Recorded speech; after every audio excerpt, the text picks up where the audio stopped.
Ya, sahabat, kita jumpa lagi. Kali ini kita ngobrol-ngobrol saja soal teori dan tindakan ya. Karena banyak kawan saya bertanya, ayo dong, jangan teori doang, bertindak dong katanya. Nah, kita ulas sedikit mengenai ini. Kapan hari saya pernah menulis artikel soal ini juga.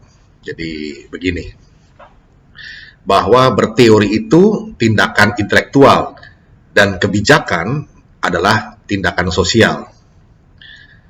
Kata teori itu berasal dari bahasa Yunani, theorein, yang maknanya to look at, melihat, memandang kepada.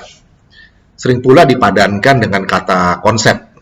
Konsep, bahasa Latinnya conceptus, dari concipio, yang maknanya to take in, memasukkan, conceive, memahami, understand, grasp, comprehend. Kira-kira begitulah. Jadi, teori itu adalah gambaran di kepala yang diperoleh dari hasil melihat dan mengambil sesuatu yang ada di kenyataan.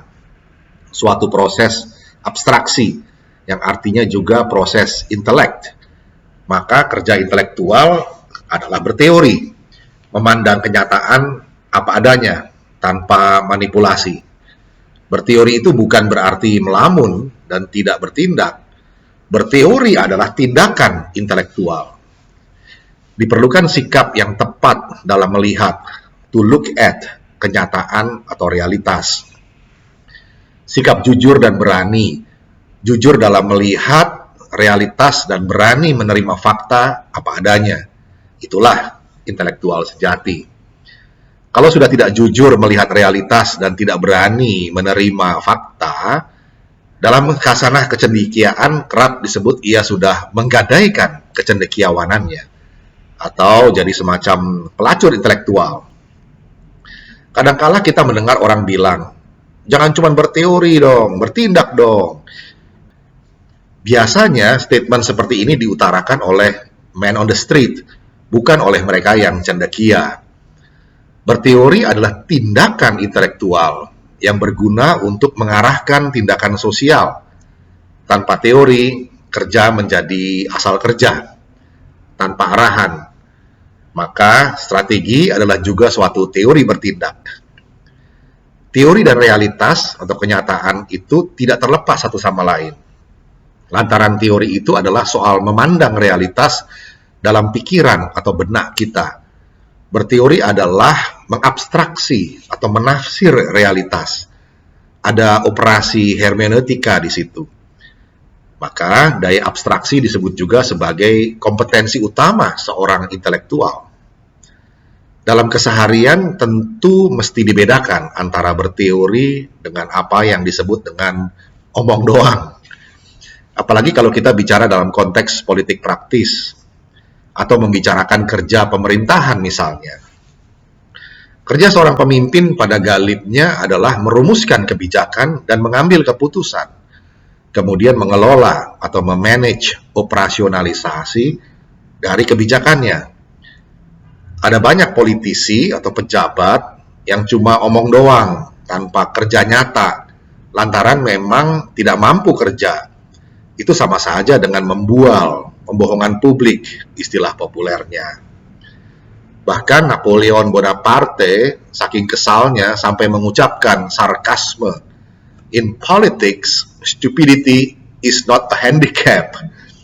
Atau pengakuan ala Nikita Khrushchev, "Politicians are the same all over.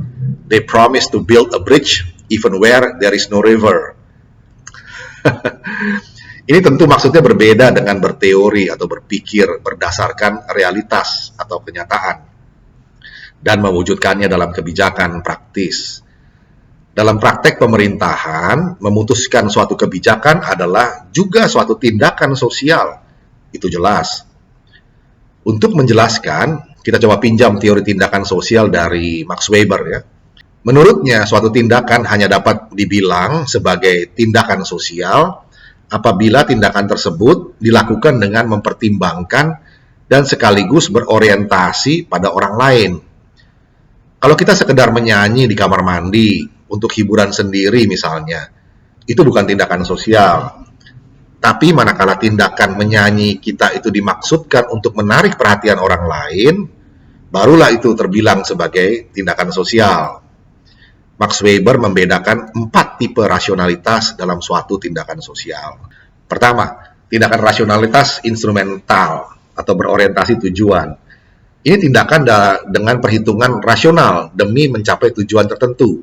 Misalnya, seperti orang les piano, ya agar pintar main piano. Misalnya, pengusaha itu mensponsori politisi anu, ya supaya nanti dapat proyek. Kedua, tindakan rasionalitas nilai atau value rational action. Suatu tindakan yang didasari pertimbangan nilai etis, estetis, religius. Misalnya, menghormati mereka yang lebih tua, membimbing yang lebih muda, demi kepentingan bangsa, mematuhi pemuka agama, demi keadilan sosial, dan lain-lain. Ketiga, tindakan afektif. Ini suatu tindakan yang lebih berdasar emosi atau perasaan. Misalnya orang yang sedang jatuh cinta akan melakukan apa saja demi cintanya. Keempat, tindakan tradisional. Tindakan berdasar kebiasaan turun-temurun atau kelaziman di suatu komunitas. Misalnya tradisi mudik sewaktu lebaran. Suatu tindakan sosial itu bisa dimengerti lewat penafsiran atau hermeneutika, dan karenanya butuh proses pemahaman mendalam atau yang disebut verstehen. Kalau kita hanya meneliti perilakunya saja, tak bakal bisa mengungkap makna subjektif yang diarahkan pada yang lain itu. Kalau kita menerapkan teori tindakan sosial ini untuk meneropong kerja pemerintahan, maka jelaslah bahwa suatu kebijakan itu diambil berdasarkan pandangan atau penglihatan, to look at, terhadap realitas masyarakat. Dan itu adalah suatu kegiatan berteori, memandang, mengambil, memasukkan kenyataan ke dalam benak atau abstraksi. Dari tindakan intelektual itu turun ke bumi dalam wujud kebijakan yang bukan untuk dirinya sendiri. Maka suatu keputusan atau kebijakan adalah suatu tindakan sosial. Kita juga percaya bahwa pemerintahan sekarang tidak cuma omong doang, tapi berbuat, praktis, yang wujudnya suatu keputusan politik, kebijakan realokasi anggaran misalnya. Kebijakan atau tindakan sosial ini bisa saja diambil berdasar rasionalitas instrumental sebagai alat, yang bertujuan menolong rakyat, juga rasionalitas etis demi kepentingan bangsa. Mungkin juga ada afeksi cinta pemimpin terhadap rakyatnya, terutama pada mereka yang kecil, miskin, dan terbelakang secara ekonomi. Jadi, sebagai intelektual dan pemimpin, mestilah berteori, berpikir, menafsirkan realitas, supaya bisa merumuskan kebijakan yang tepat. Jangan cuma omong doang, tanpa mampu dan berani bertindak cerdas, etis, dan jujur. Ada gium penutup. Experience without theory is blind, but theory without experience is mere intellectual play. Begitu kata Immanuel Kant.